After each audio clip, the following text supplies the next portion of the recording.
The Agency. Season 2 is out in fall on Paramount Plus, 10 new episodes around 50 minutes each. Interestingly, the first season had a weekly release schedule. This dropped all at once. This is the CIA spy show based on a French television show called The Bureau, which apparently was excellent. Haven't seen it. This one stars Michael Fassbender, Jeffrey Wright, Jodie Turner-Smith, Catherine Waterston, Harriet Sansom Harris, John Magaro, Saura Lightfoot-Leon, Richard Gere, and Hugh Bonneville.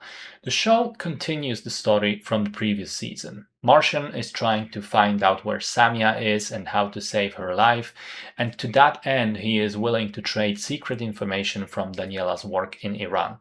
She, in the meantime, is establishing herself as an asset in Tehran, growing into the role with surprising speed, but also having to deal with the conflict between the personal and professional allegiances. As all that is going on, the London desk is also dealing with a new case of a rogue American Marine nicknamed Viking, who is apparently working for the Russians in Africa. So I just went back to see and hear what I had to say about the first season in my review of that, and I was shocked to find out how much of it still applies. The show continues to be excellently written, directed, and performed, very mature and intelligent, interesting thematically, and with sprinkles of genuinely fitting levity here and there. It might be my favorite show this year so far. I really like the sharp, intelligent spy stuff, and this fits the niche perfectly. Now, the thing I criticized about the first season was that Daniela's subplot felt a bit disconnected from the rest.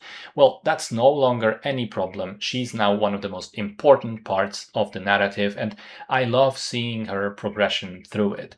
So that point of criticism fully fixed. I accept season 1 as setup for this and was very happy with how it all develops into one larger cohesive story. And another thing that I disliked was that the ending of season 1 was a bit too actiony and explosive. And I gotta say the same thing about season 2. It ends with a fantastically tense, well built up scene that seems to be going for a perfect, if tragic, resolution for one of the main characters, and then that character ends up surviving a situation that they absolutely should have died in, which clearly sets up the next season. So, I can't fault it too much because I want to continue watching, and also it's Hollywood. There's going to be explosions and shooting and action at some point. But it still meant the season came just a little bit short of perfect. In any case, though, it is excellent. I wholly recommend checking this out. It's well worth the time.